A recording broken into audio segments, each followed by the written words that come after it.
Here's something. Francisco Lindor finished second to Shohei Ohtani in both the National League and the National League MVP award voting.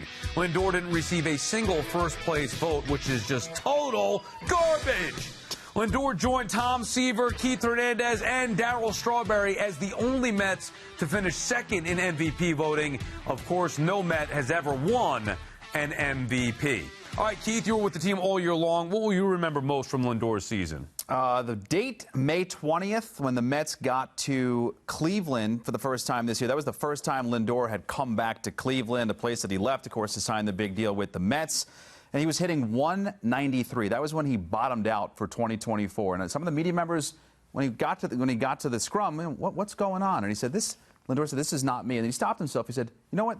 This is me. This is me right now. He took just such responsibility for where he was at that point, and he never looked back. He was in the leadoff spot at that point.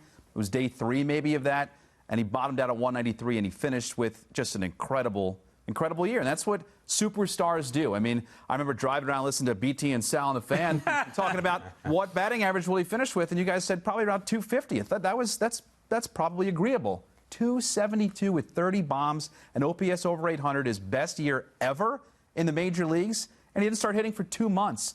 Pretty incredible what happened on May 20th to where he finished. By the way, I think BT said he wasn't even going to hit 100, just for the record. I love that you mentioned the Cleveland Guardians series and that particular date, because I remember being in Cleveland, actually, similarly, and asking him point blank, because that's when the Mets were not doing so hot.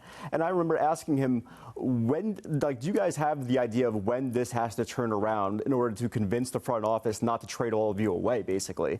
And his answer, I will never forget, it was, I don't really care.